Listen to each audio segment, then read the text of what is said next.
Bonjour à tous et à toutes. Je suis David Galrenier en charge de vous présenter aujourd'hui l'accompagnement de Minalogic au financement de l'innovation. Je vous parlerai du financement public. Avec moi, j'ai Carole Hainaut qui parlera du financement privé et Laure Quintin qui abordera les questions du financement européen. Mais avant de rentrer dans le vif du sujet, je vous propose pour faciliter ce webinaire de couper vos vidéos et vos micros pendant la présentation, de manière à éviter toute perturbation, notamment sonore potentielle. Si vous avez des questions au fil de l'eau, n'hésitez pas à les mettre dans le chat de manière à ne pas les oublier et nous non plus de ne pas les oublier et d'y répondre, si possible en live ou à la fin de notre présentation.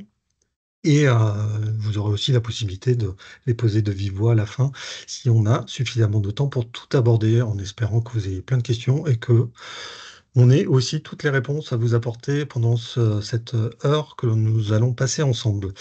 Donc pour commencer sur l'accompagnement de Minalogic au financement de l'innovation, j'aimerais surtout aborder quelques petits points génériques.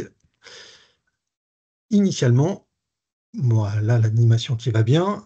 Sur quatre points importants qui m'apparaissent importants pour poser ce webinaire. Déjà, quand on parle de financement de l'innovation, avant toute chose, nous, ce qu'on aime poser, c'est surtout la notion de projet d'entreprise et la stratégie d'innovation qui est sous-jacente à la démarche de recherche de financement qui va être induite. C'est-à-dire qu'il faut bien comprendre qu'on essaye de toujours positionner un projet de financement d'une innovation, notamment dans le cadre des appels à projets, on y reviendra tout à l'heure. Quel est le projet de l'entreprise? Quelle est la dynamique aussi de R&D au sein de l'entreprise? Est-ce qu'il y a une équipe? Comment est structurée la démarche? Qui va porter cette activité en interne? Est-ce qu'elle va être internalisée, pardon, ou est-ce qu'elle va être externalisée, etc. Ça, c'est le premier point extrêmement important aussi qui va poser les bases de la manière dont on va vous aider, vous accompagner sur le financement de votre innovation. Le deuxième point qu'on aime aussi rappeler avant tout, focus marché, focus marché, focus marché. Plus vous aurez aussi accès au marché, que vous aurez déjà des revenus de services de vente de produits, plus vous serez en mesure d'être crédible vis-à-vis de financeurs, quels qu'ils soient publics ou privés. Et surtout, ça permettra de renforcer aussi votre démarche financière, votre solidité financière. Carole vous en dira deux mots plus en détail tout à l'heure. Le troisième point qui est extrêmement important aussi, c'est, vous le verrez, et l'échange aussi du trinôme d'aujourd'hui, c'est l'illustre, c'est cette dynamique vertueuse qu'il faut avoir aussi en tête et cet effet domino qui est de jouer sur les différentes sources de financement et de pouvoir actionner les sources de financement au bon moment et d'avoir un effet domino pour maximiser vos revenus ou vos capacités de financement de l'innovation. Et quatrième point, on va essayer de vous le démontrer pendant l'heure qui arrive là, l'accompagnement minalogique pour vous aider au mieux dans toutes ces démarches et dans la compréhension des mécaniques sous-jacentes au financement de l'innovation, en étant, on l'espère, votre acteur qui va vous accompagner. Comme je vous le disais, par rapport à cet effet domino, il y a toute une dynamique à trouver, un équilibre à trouver entre le financement public et le financement privé. Savoir que sur le financement public, on est sur des types d'aides, de subventions, d'avances remboursables. On va vous aider à y déterminer dans la typologie des appels à projets, notamment ceux qui sont sur une territorialité pardon, régionale, au niveau national ou au niveau européen. On va vous orienter aussi de savoir si vous avez un projet monopartenaire ou en consortium, donc vous aider à trouver les bons partenaires éventuellement, et de flécher sur les aides pertinentes si c'est thématisé ou non. L'élargissement à l'Europe est un des axes forts de Minalogic sur sa phase 5, donc depuis plus de 2 ans maintenant. Laure vous détaillera l'approche de Minalogic sur comment aborder aussi la dimension européenne qui nous apparaît être une dimension loin d'être compliquée, comme on pourrait le croire, mais qui est extrêmement abordable et surtout qui nécessite aussi de bien comprendre les mécaniques particulières au niveau de l'Europe. Sur la question financement privé, on va voir sur des modalités de financement plus différentes, sur des prêts bancaires, augmentation de capital et ainsi de suite. On va jouer aussi sur l'optimisation fiscale. Donc, pour ça, on aura des partenaires ou des membres des Collège 5 qui pourront vous accompagner sur ces aspects-là. Carole vous en dira un peu plus tout à l'heure. Et sur aussi une réflexion sur les questions des fonds propres, de trésorerie ou de propriété intellectuelle qui vont être sous-jacentes aussi dans la démarche de financement de votre innovation. Je vous laisse avec Carole pour aborder les questions sur la stratégie de financement de l'innovation et notamment la notion de risque. Donc bonjour à tous. Donc moi je vais commencer par enfoncer une porte ouverte. C'est pourquoi c'est compliqué de financer une entreprise innovante. Pourquoi c'est compliqué? Alors déjà en fait c'est parce que l'entreprise innovante c'est un risque qui est vraiment spécifique. C'est ça qui est une porte ouverte. Mais en même temps ça a vraiment des conséquences. Alors en quoi ce risque il est spécifique? Une entreprise mature euh, peut avoir des aléas. C'est toujours quelque chose de risqué à financer. En général, elle va se financer principalement par du bancaire et parfois un petit peu par des fonds propres. Mais c'est une entreprise qui a déjà fait ses preuves, qui a un produit qui répond à des attentes et qui a déjà montré qu'elle était capable d'aller chercher des clients. Donc d'une certaine façon, elle est un petit peu sur des rails. Alors c'est pas parce qu'on est sur des rails qu'il n'y a pas d'aléas, mais il y a quand même des rails. Dans le cas d'une entreprise innovante, il n'y a pas de rails, il n'y a même pas de route et il y a un peu tout à prouver. Alors la vraie différence, du coup, c'est que euh, on ne peut pas se baser sur des... Alors non seulement parce qu'il n'existe pas les états financiers, mais parce que de toute façon, on ne peut pas se baser sur le passé pour en déduire l'avenir. Donc on va analyser les dossiers en dépassant très très très largement les seuls aspects financiers. C'est-à-dire que même si vous avez un business plan qui est super bien calé et très cohérent, en réalité, l'investisseur, le financeur privé ne va pas pouvoir s'appuyer exclusivement sur ça. Bien au contraire, il va regarder le projet sous toutes ses coutures et sur d'autres aspects que la seule finance. Une des conséquences vraiment de cette nature de risque, c'est que c'est logique, c'est que le financement va être séquentiel simplement parce que le financeur va prendre le risque jalon par jalon. En fait, on va essayer de déverrouiller, de réduire le risque au maximum et donc on va financer jusqu'au prochain jalon. Et cette notion de jalon est très très importante parce que bon, on aimerait tous financer sur 5 ans, mais en réalité, il faut définir des jalons et des jalons qui sont des vrais jalons, c'est-à-dire quelque chose qui fait que l'investisseur va être plus confortable après. Donc, il y a une définition dans les jalons, et les jalons, ça concerne pas la finance, ça concerne bien la partie technologique et la partie business. Bon, j'accélère un petit peu. Parce qu'il y a ce risque, c'est pour ça qu'il y a des financements publics, parce que sinon, en fait, on pourrait tout financer par du privé, mais on ne finance pas des dispositifs publics parce que il y a une part de risque qu'aucun financeur privé n'est prêt à prendre. Donc, il est là pour amorcer la pompe, mais par contre, il n'a pas vocation à tout financer. Donc, il va falloir mixer. Donc, non seulement il y a un mix de financement, mais il y a un mix de financement qui va être différent à chaque étape. Donc, ce serait trop simple sinon. Et puis, parce qu'il y a ce risque, il y a aussi cette notion de partager le risque. Donc, vous allez avoir différents acteurs. Vous allez avoir du public, du bancaire, des fonds propres et plusieurs banques et plusieurs investisseurs. On peut passer sur la slide d'après. Donc, les conséquences pour vous, et ce sont des recommandations en fait que je donne ici, c'est que il va falloir, alors ne pas, j'ai marqué maîtriser, on se doute qu'on ne va pas maîtriser l'ensemble, mais en fait avoir déjà réfléchi et avoir une idée assez claire sur tout un tas d'aspects qui sont autres que votre techno et autres que juste le financement. Parce qu'il va falloir raconter comment vous allez aujourd'hui, avec l'idée que vous avez ou le prototype que vous avez, réussir à vendre à un client. Donc, il faut avoir toute cette histoire à raconter de façon précise.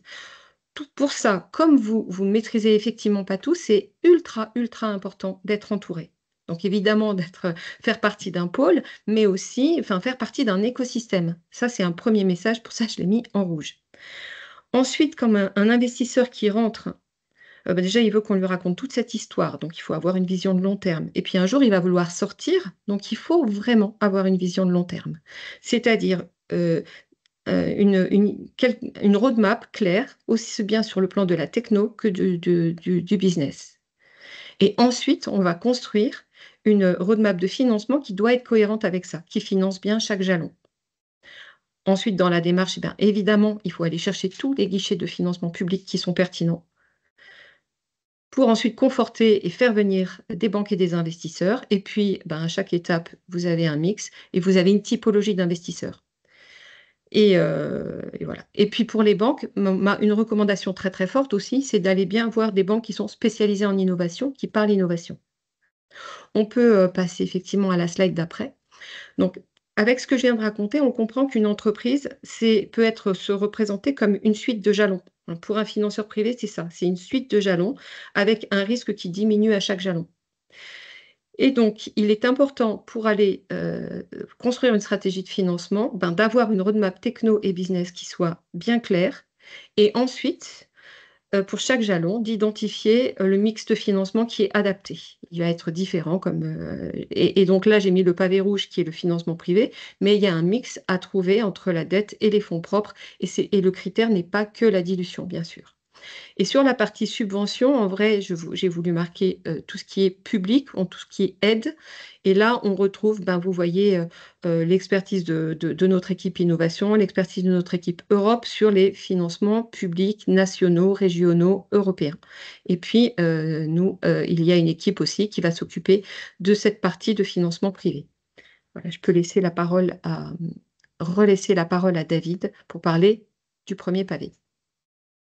Et donc, revenons plus spécifiquement sur les financements publics et sur la manière dont Minalogic peut vous accompagner.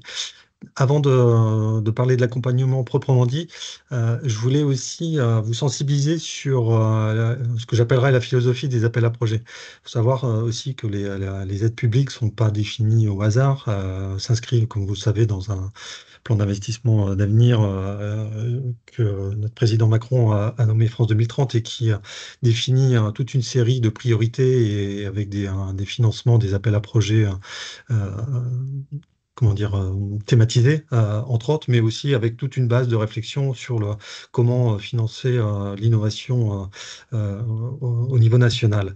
Et donc, à travers ces différentes aides potentielles, il y a peut-être des briques qu'il faut bien avoir en tête sur les modes de financement, que ce soit au niveau de l'académique, parce qu'on peut parler aussi des financements qui s'adressent aux chercheurs et aux laboratoires. On a eu les PEPR et les PUI qui sont arrivés. Donc, les PEPR étaient plutôt des appels à projets thématisés en vue de financer la recherche fondamentale, avec la volonté d'aller ensuite sur des PUI qui sont des financements qui sont à la charnière entre le fondamental et l'expérimental et qui vont déjà permettre d'intégrer plus progressivement les entreprises dans les consortiums ou dans les projets de recherche. Mais en tout cas, c'est ce qui va déterminer les jalons de la recherche dans les 10 années à venir. Et donc, c'est déjà aussi un indicateur de ce vers quoi tend la recherche en France.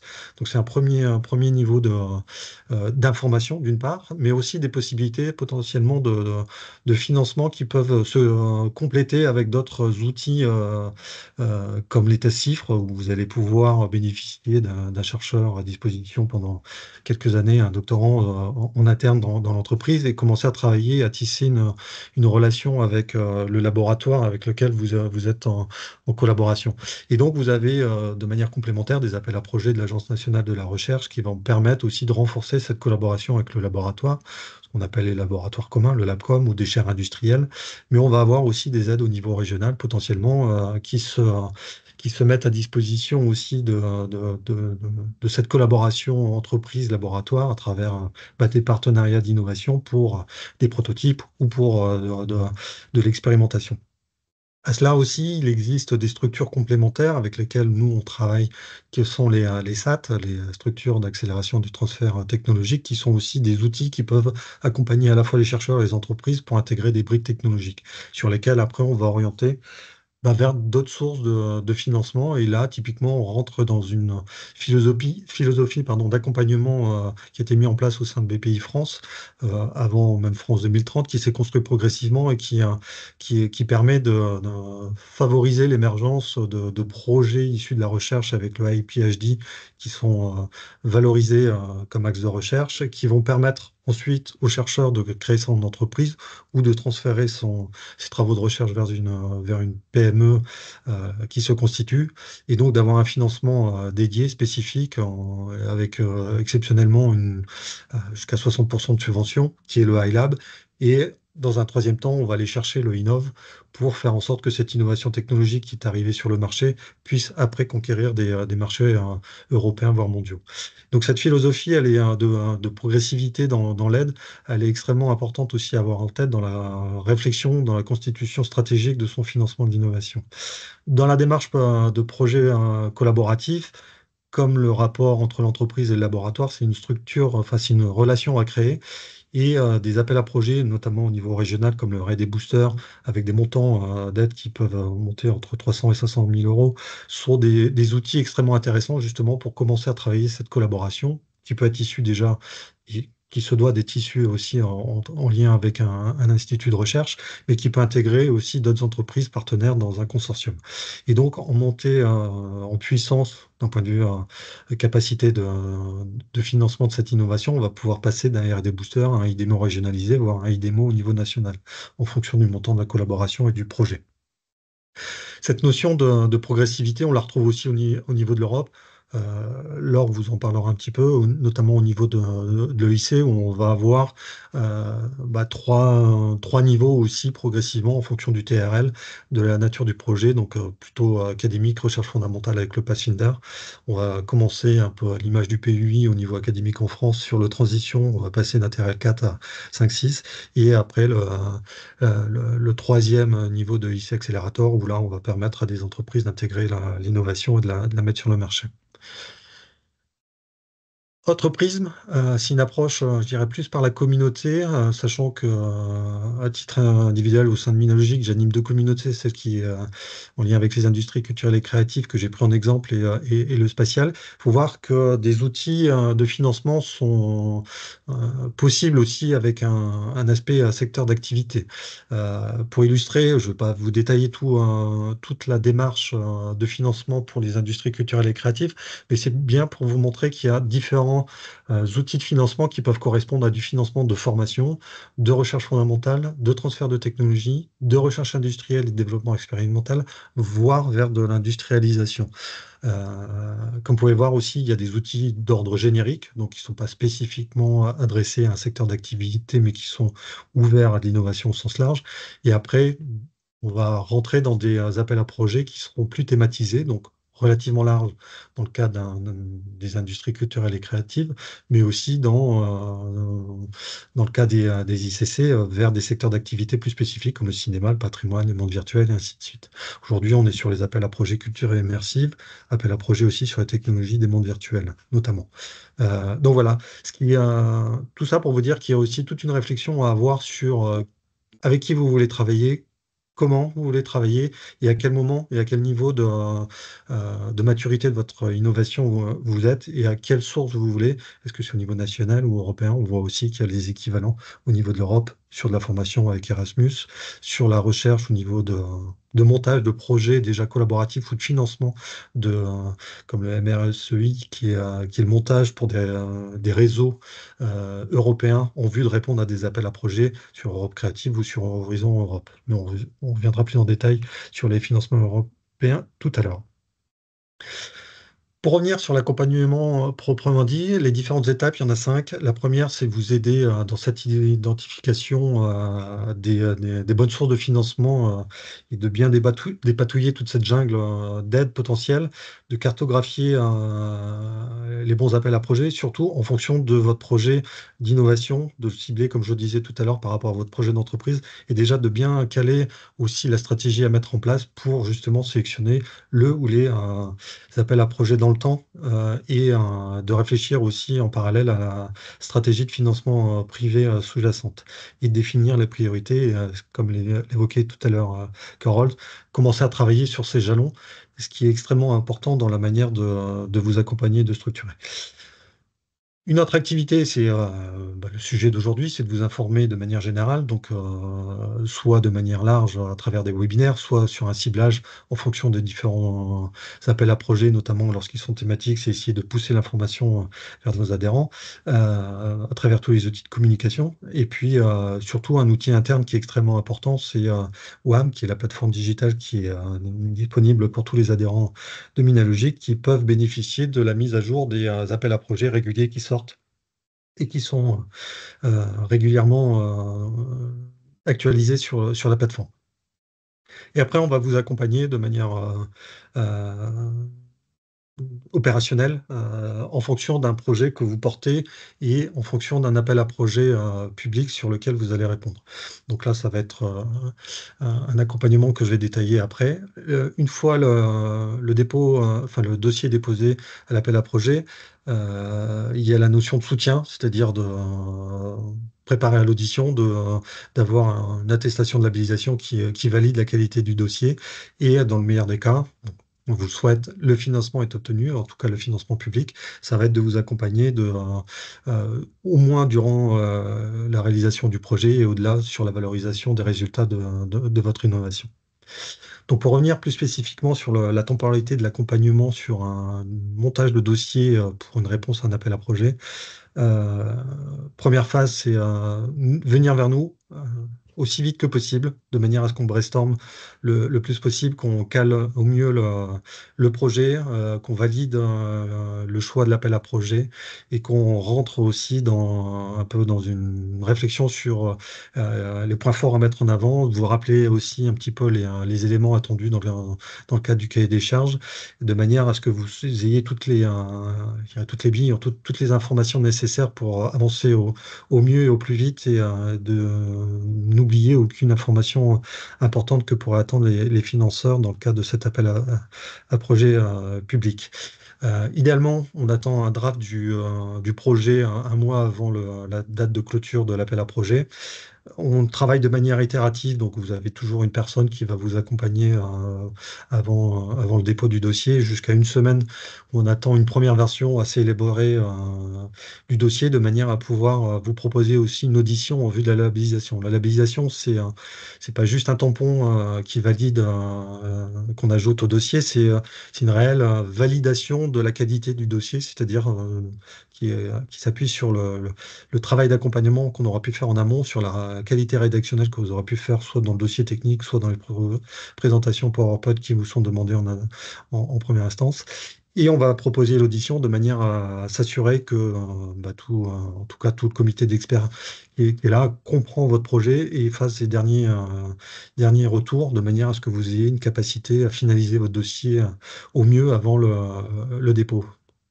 Si le dossier est estimé répondre aux attentes du cahier des charges, Minalogic opère l'attestation de labellisation. Donc, on vous envoie un document qui valide le projet et qui est une pièce supplémentaire qui renforce votre dossier potentiellement. Et après, on va vous accompagner aussi avec les processus d'audition auprès des financeurs pour travailler non plus sur le fond, mais sur la forme, de manière à optimiser aussi la validation de votre dossier.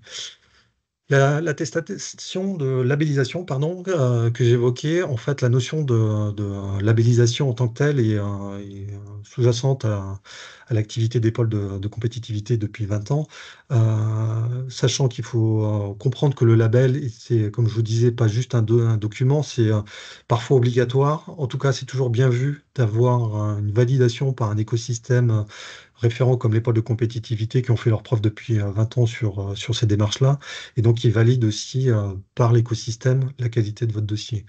Dans certains cas, ça peut amener un bonus financier. On a aussi, c'est pas nous qui le disons, c'est les sociétés de conseil qui ont été mandatées par l'État. Par le fait d'avoir été labellisé, vous avez fortement augmenté vos chances de financement. La qualité de nos services est reconnue comme étant un facteur améliorant la qualité des dossiers. Ça apporte une crédibilité supplémentaire, d'autant plus que nous, on essaie d'y apporter un caractère différenciant avec un label enrichi, notamment sur des questions de cybersécurité et de décarbonation, d'éco-responsabilité, où on exige dans la labellisation aussi d'avoir une préqualification du niveau de maturité sur ces deux aspects-là, de manière à renforcer je dirais la qualité du dossier et puis de montrer que vous êtes aussi déjà un step avant par rapport, pas uniquement dans le cadre de votre innovation technologique, mais aussi par rapport aux enjeux technologiques au sens large que représente la sécurisation de vos assets et aussi la considération par rapport à l'environnement. Une des choses à savoir aussi, c'est que cet accompagnement nécessite une lettre d'engagement de la part du porteur du projet et donc qui nécessite, implique pour les acteurs du pôle de compétitivité de vous accompagner tel que je vous l'ai défini, de valoriser le projet une fois qu'il est financé et abouti. En contrepartie, on vous demandera des success fees dont vous avez les tarifs en fonction du fait si vous êtes adhérent ou non adhérent. Donc l'accompagnement est ouvert à tout le monde, mais avec un accès financier privilégié pour les adhérents. Enfin, quelques chiffres pour montrer un petit peu je dirais l'expérience minalogique sur ces 20 dernières années. Donc, nous avons dépassé largement les 1000 projets labellisés et financés depuis 2005 pour un montant d'investissement R&D lié au projet à près de 3 millions d'euros et avec une aide publique qui s'est élevée à 1,2 million de subventions. Et je passe la main alors pour parler Europe. Bonjour à tous. Merci David. Alors, à Minalogic, nous sommes convaincus que l'accès au financement européen pour nos adhérents, qu'ils soient même petits, gros, académiques, qui sont peut-être plus rodés, cet accès, il n'est pas impossible et on est là pour démystifier et faciliter l'accès de nos adhérents au financement européen public. Donc, on est sur là une offre sur du financement public. Et notre expertise sur les programmes européens, elle se concentre sur l'expertise technologique de Minalogic, donc les programmes de financement européen sur les technologies cœur à Minalogic, donc principalement les programmes plus technologiques. Donc, vous les avez ici. L'objet aujourd'hui n'est pas de rentrer en détail sur quels sont tous ces programmes et sur les détails des appels à projets, bien sûr, mais de vous dire comment, voilà, Minalogic peut aussi vous aider vers ces guichets-là. Donc, Horizon Europe, je vais les introduire rapidement. C'est le programme de financement le plus gros de la recherche, du développement et de l'innovation sur toutes les thématiques de recherche en Europe. Et là encore, Minalogic, plus spécifiquement, vous accompagne plutôt sur les appels à projets portant sur le numérique et sur la cybersécurité. Creative Europe, c'est le programme européen qui finance les industries culturelles et créatives et notamment aussi tout le monde des médias. Le European Defence Fund, c'est le Fonds européen de défense sur les activités de recherche et de développement militaire, donc défense uniquement. Eurostars, c'est un programme de recherche et d'innovation aussi ouvert, mais réservé aux entreprises, aux PME majoritairement innovantes. Et la ChipGU, c'est le programme européen de financement de la microélectronique et du semi-conducteur en Europe. La philosophie de l'accompagnement de Minalogic à l'Europe, c'est initier une démarche pour nos adhérents parce qu'on a conscience que pas mal d'entreprises n'ont pas encore osé le pas, mais on constate quand même que de plus en plus de nos entreprises adhérentes innovantes sont partenaires et perçoivent des financements européens. Mais en gros, pour nous, plusieurs étapes. D'abord, définir ensemble la meilleure stratégie pour financer un projet. Carole et David l'ont bien introduit. Donc, ça inclut aussi dans cette réflexion de réfléchir et de considérer un appel à projet européen pour financer votre innovation. Comprendre la mécanique des guichets européens. identifier des partenaires. Minalogic est principalement un réseau. On peut éventuellement aussi vous mettre en relation et puis vous guider vers d'autres sources et stratégies de partenariat à l'Europe. Bien construire votre dossier et l'améliorer, donc c'est l'accompagnement que David vient de vous présenter, avec du coup également des relectures et une labellisation. Accompagner l'exécution du projet, donc la mécanique administrative et financière d'un projet européen peut être complexe, souvent nouvelle. Alors on ne fait pas l'administration de vos projets, mais on m'arrive très souvent de faire une sorte de hotline pour répondre à des interrogations que vous pourrez vous porter et puis valoriser les résultats du projet. Minalogic est aussi une vitrine pour valoriser les résultats de vos projets dans notre réseau. Alors David ne l'a pas marqué, l'a pas précisé, mais c'est important, je trouve, de mettre des visages aussi sur quels sont les acteurs à Minalogic qui peuvent vous accompagner également sur l'Europe, hein, parce qu'on travaille en complémentarité. Donc vous avez en jaune, nous on peut dire un peu l'équipe Innovation Europe. Qui se partagent aussi le travail par thématique. Donc David qui s'est présenté, qui est sur les industries du contenu, les industries culturelles et créatives et le New Space. Philippe Vizorek, notre directeur innovation, qui est également expert IA. Laetitia Chouteten sur les sujets optiques photoniques. Très bientôt, dans 2 semaines, Hervé Ribaud nous rejoindra pour les sujets micro, nano et quantique. Et ma collègue Laure et moi, en transverse et en binôme sur les sujets de financement public, avec nos collègues-là. Et puis vous avez Carole qui est la tête de pont du financement privé, épaulée de Rémi.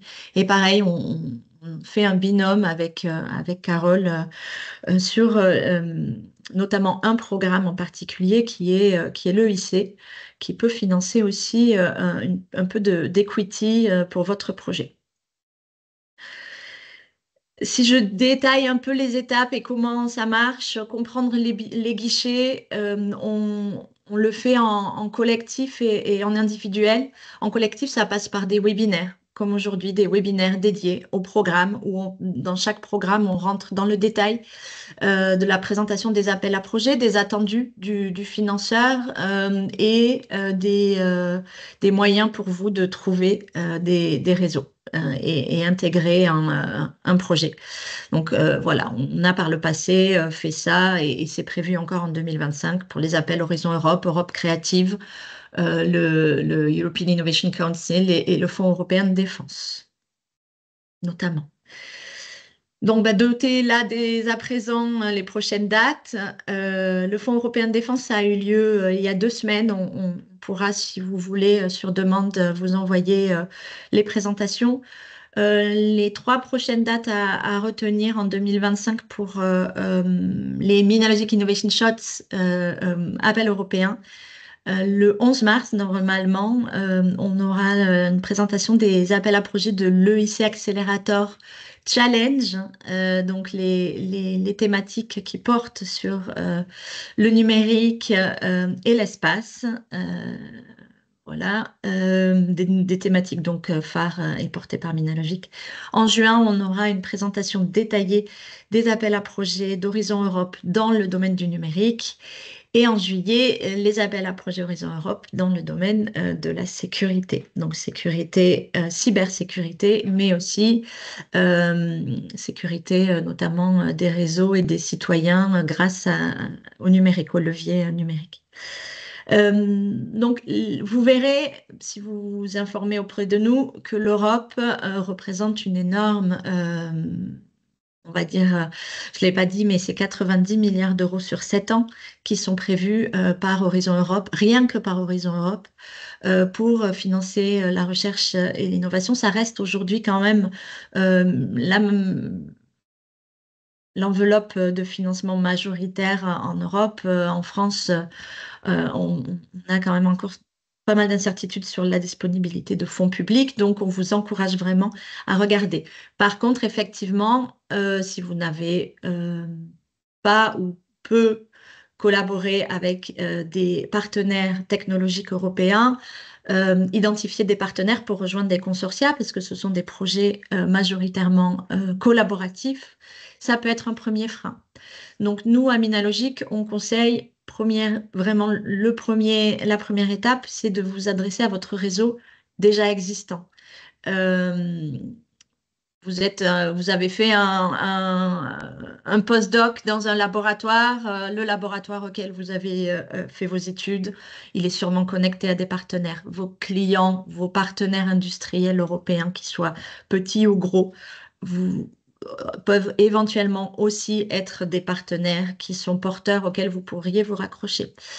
Ensuite, Minalogic, on est actif dans des réseaux technologiques d'influence sur les technologies du pôle. Donc, pour tout ce qui est contenu et usage, on travaille et on collabore beaucoup avec le réseau qui s'appelle New European Media, qui va porter sur la VR, la réalité virtuelle, la réalité augmentée, la réalité mixte, l'intelligence artificielle pour la culture, les industries culturelles et créatives notamment.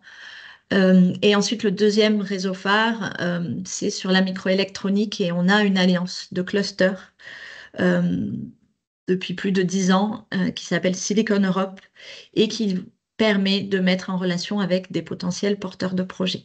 Après, sachez aussi, vous entendez peut-être parler que Minalogic est actif lui-même dans des projets européens pour justement créer des réseaux et ouvrir des possibilités de partenariat pour nos adhérents.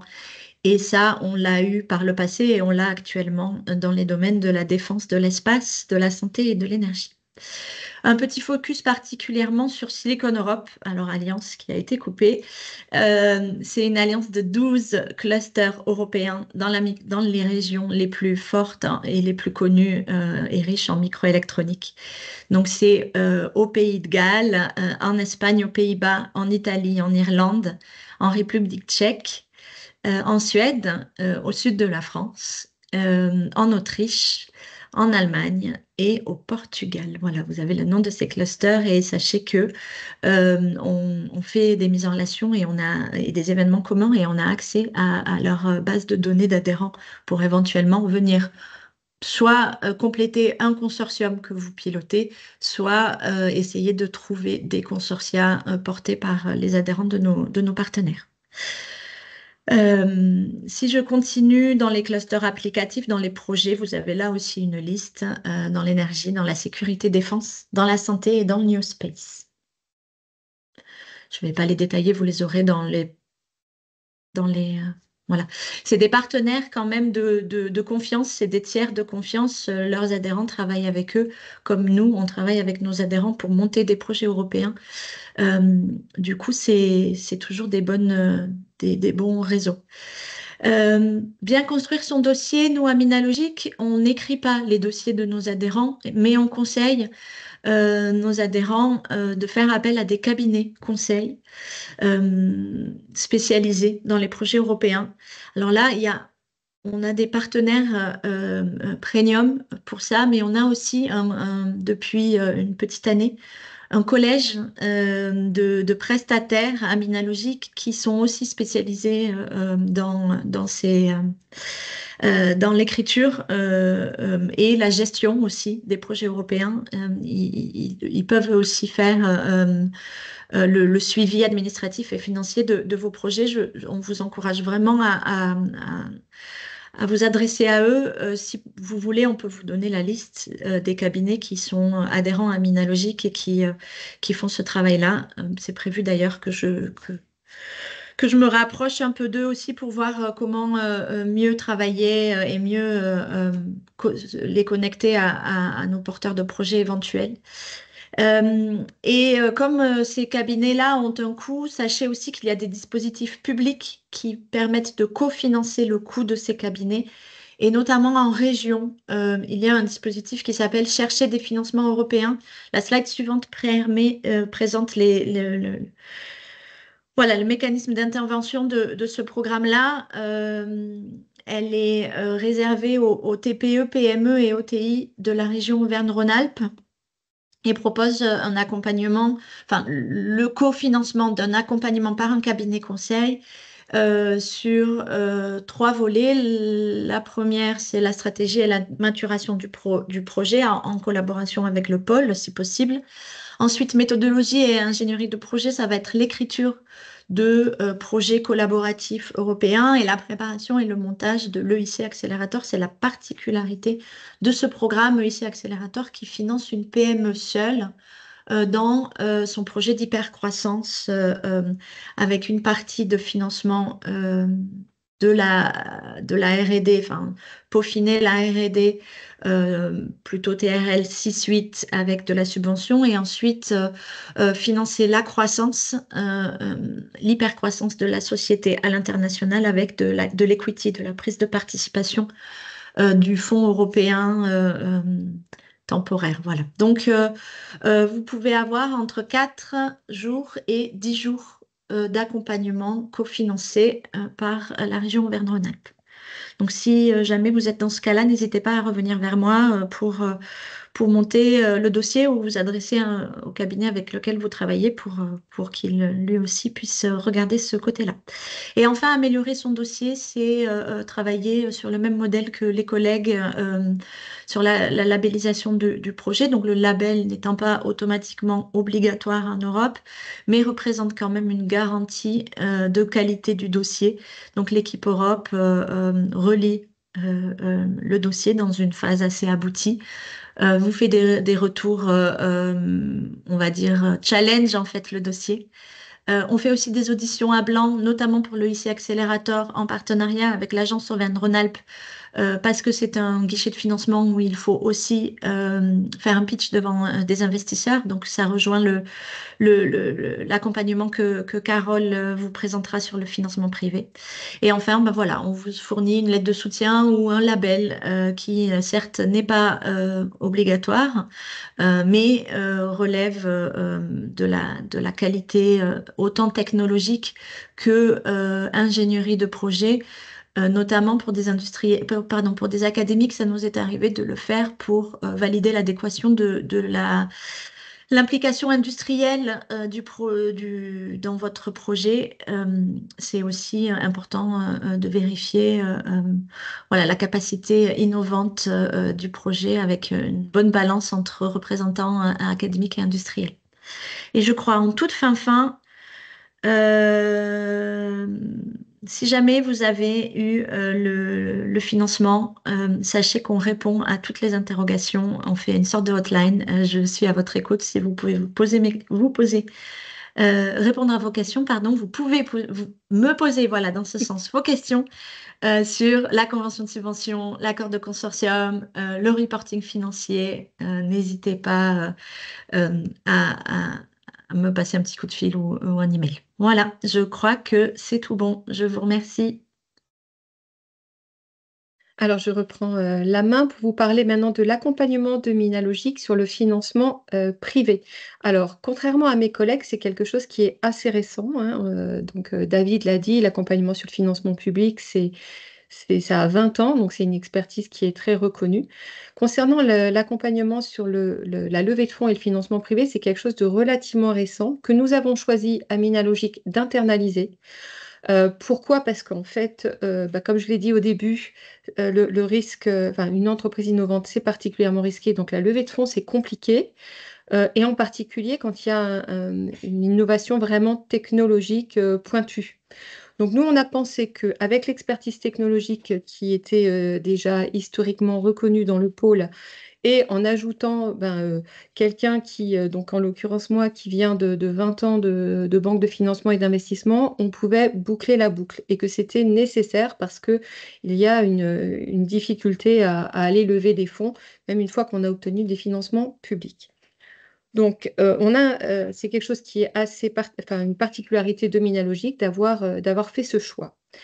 Maintenant, d'une manière générale, on a cet accompagnement, il est en quatre parties. Il y a déjà une volonté de notre part de former un petit peu l'écosystème et enfin, nos adhérents et de leur donner tous les outils pour qu'ils puissent s'approprier eux-mêmes leur levée de fonds.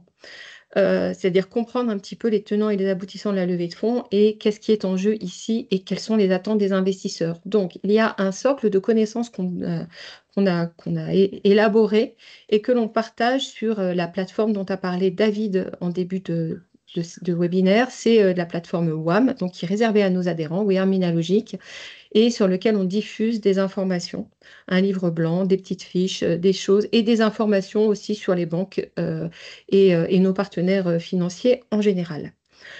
Ça, c'est le volet sensibilisation. Il y a un volet conseil. Donc là, ça se matérialise comment? Eh bien, en fait, des rendez-vous avec moi plus Rémi, avec moi plus d'autres personnes de l'équipe, puisque vous l'avez compris, en fait, pour réussir sa levée de fonds, il va falloir être bon sur tout un tas d'aspects. Donc, en réalité, on a cette synergie entre l'équipe innovation, l'équipe croissance et l'équipe financement pour vous aider à bâtir une stratégie qui est cohérente et une stratégie de financement qui va avec.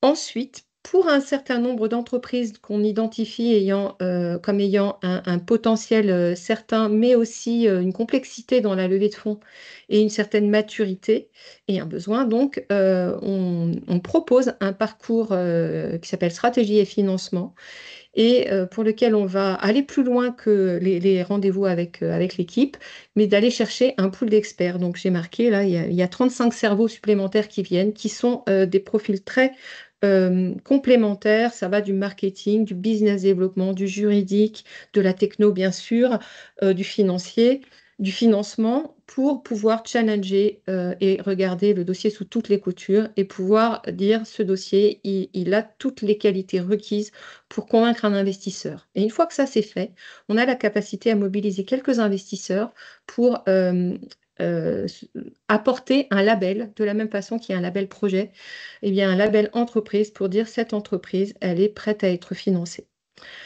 Et puis ensuite, proposer des mises en relation avec des investisseurs. Alors, ces mises en relation, elles peuvent être faites à toute entreprise de Minalogic pour laquelle on estime qu'elle est prête à être financée, qu'elle ait bénéficié ou pas du parcours.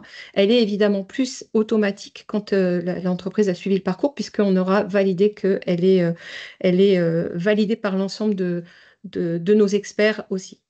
Euh, voilà, cet accompagnement, il est restant, c'est-à-dire on l'a lancé il y a 1 an, mais on l'a construit les 2 années précédentes et ça a permis de construire un réseau d'investisseurs. Donc 300 investisseurs, David a passé, mais voilà, on a des connexions avec 300 investisseurs qui sont spécialisés. C'est ça qui est important, ils sont spécialisés dans nos thématiques.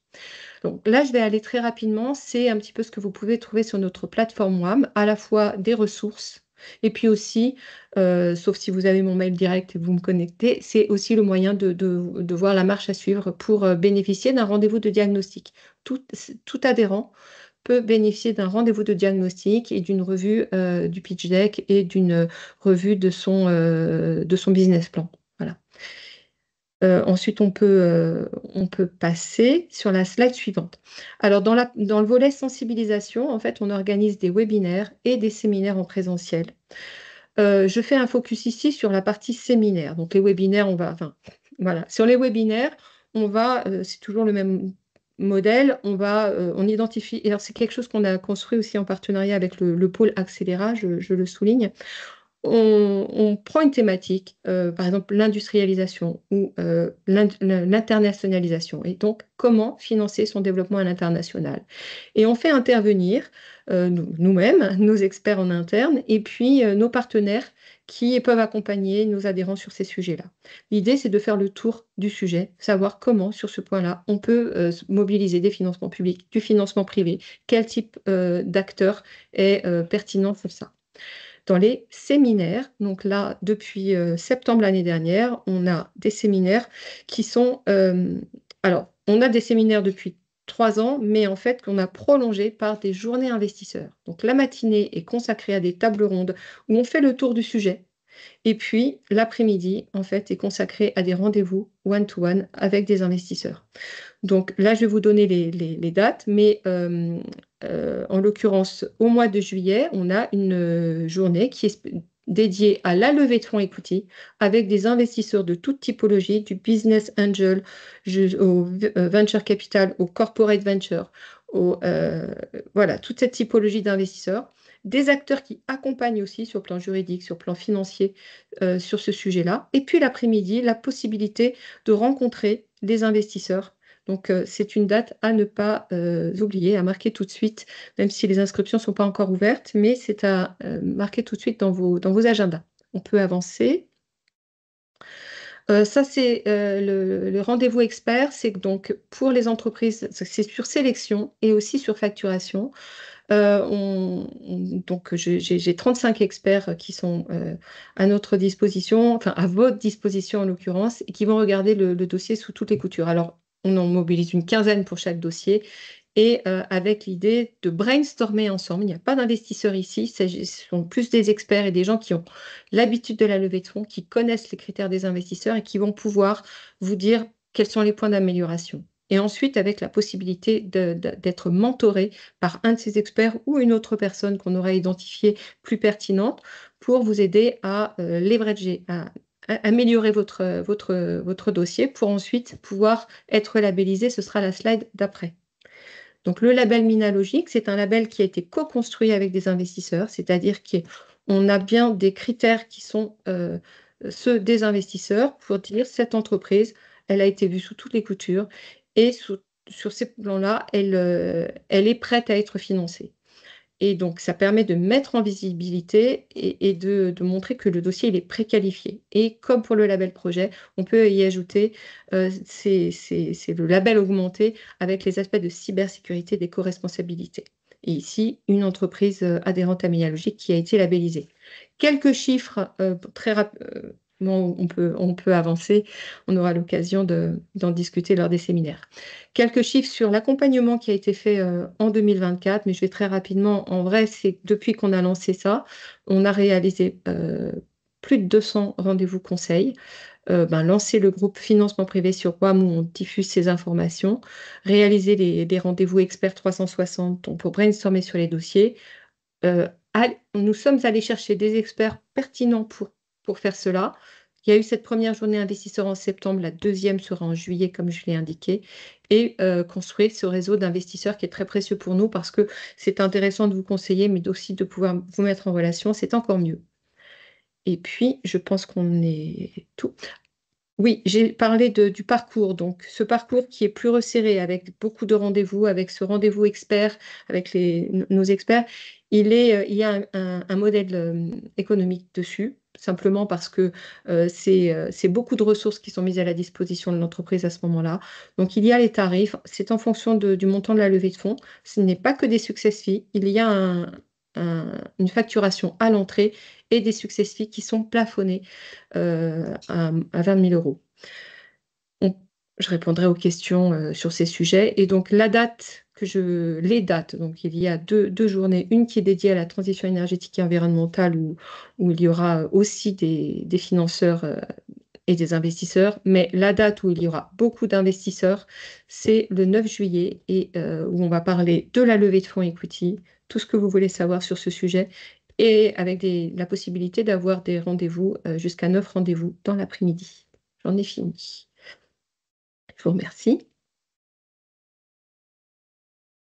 Nous sommes disponibles pour vos questions. Merci alors, Carole, et on est à votre écoute, à moins je ne vois pas le chat Oui, est David, en je vais partage, lire, mais je ne sais pas ouais, s'il y a des questions. je vais te lire des questions. Est-ce que je peux partager cette présentation avec mes clients et la mettre sur notre site web? Alors, Monsieur Damien Canivet, je ne sais pas qui sont vos clients, mais peut-être on vous recontacte ou échanger en direct avec David pour voir ce cas particulier. Alors, modèle économique, Minalogique, les success fees. Doit-on avoir un siège social en Auvergne-Rhône-Alpes? Alors, non, pas forcément, ça dépend de l'appel à projet. Quand vous êtes sur des appels à projets régionaux, oui. Pas forcément le siège, mais au moins avoir une entité où seront réalisés les travaux de recherche et de développement. Dans certains cas aussi, les partenaires, enfin tous les partenaires doivent être sur la région. Ça va être au cas par cas en fait. Vous avez des partenariats d'innovation, il faut que les deux acteurs soient sur la région. Sur un IDEMO régionalisé par exemple, idéalement, il vaut mieux que tout le monde soit sur la région parce que ça simplifie la procédure. Mais vous pouvez être à cheval sur deux régions, mais ça veut dire deux procédures d'accompagnement par les deux régions, donc ce qui alourdit le process. Et après, vous êtes sur des appels à projets régionaux, donc là, la question de la territorialité ne se pose plus, si ce n'est si c'est un partenaire européen. Mais là, on voit aussi au cas par cas. Oui, National Europe, c'est normalement pas nécessaire. Et peut-être pour compléter la réponse, si vous avez une problématique de ce genre, posez-vous aussi la question de savoir si la structure en question, si elle n'est pas porteuse du projet, si elle peut être soit partenaire, soit prestataire. Il faut savoir que dans les réponses aux appels à projets, vous avez la possibilité d'avoir des prestataires, généralement à hauteur de 30% du budget. Donc ça dépendra du niveau d'implication dans l'innovation de la structure. Si celle-ci n'est pas sur la région et que vous voulez répondre à un appel régional, même si ce n'est pas le cas idéal, en tout cas, vous pouvez la mettre en prestataire pour éviter ce genre de problématique. Alors, sur le formalisme de l'accompagnement, orienté sur un AAP présenté par le porteur du projet uniquement ou l'accompagnement peut-il aussi porter sur l'identification des AAP pertinents pour le projet?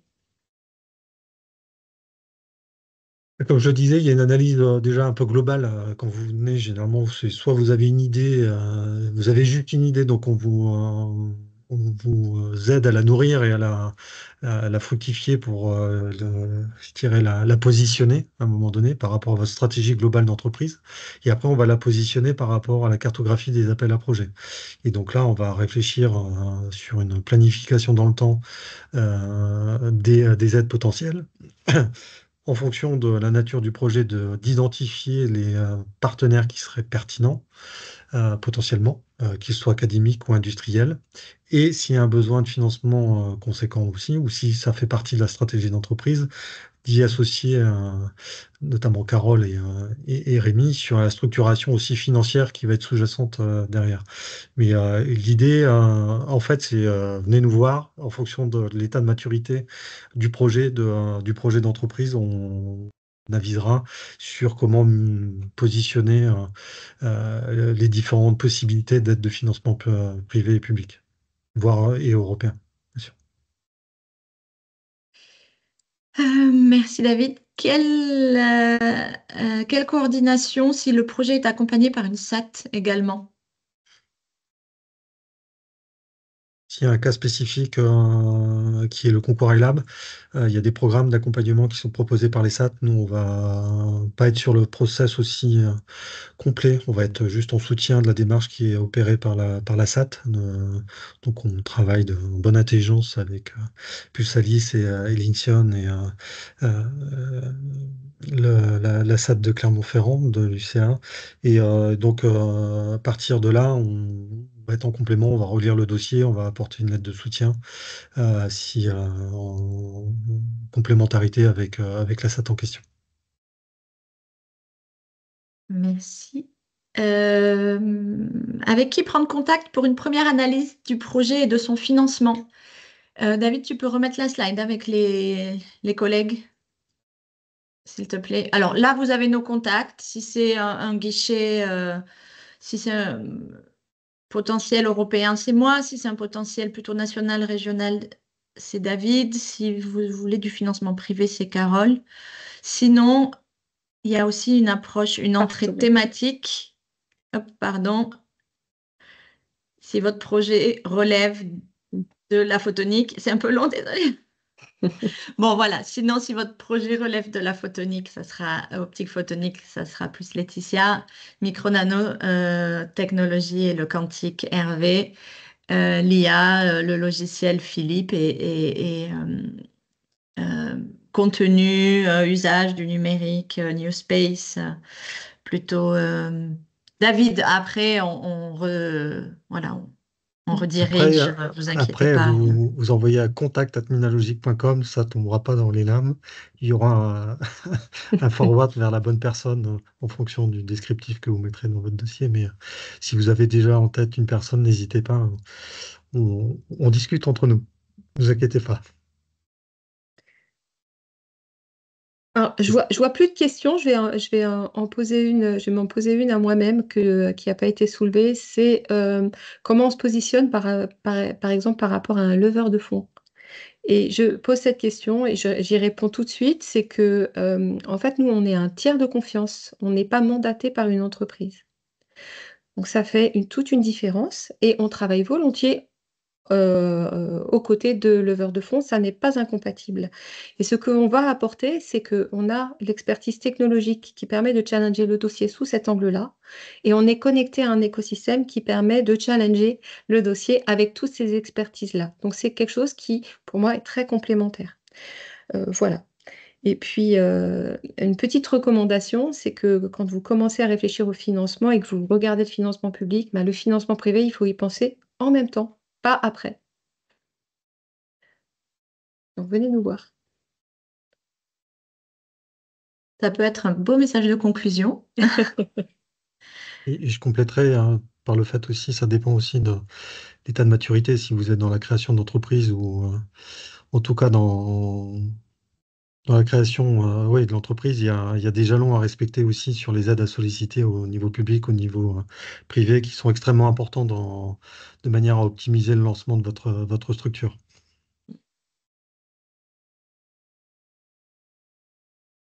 Là, on est entre les financements publics type iLab avec les financements directs de BPI France type tremplin, etc. Et avec des possibilités aussi de levée de fonds de manière parallèle. Donc, il faut y aller intelligemment et de manière avisée. Est-ce qu'il y avait d'autres questions avant qu'on se quitte? Eh bien, l'enregistrement du webinaire et les présentations vous seront communiqués dans les prochains jours. Voilà. Merci à tous et à toutes et on vous souhaite une bonne fin de journée, une bonne semaine et à très bientôt. Merci, au revoir. Merci à tous. Au revoir. Au revoir. Merci.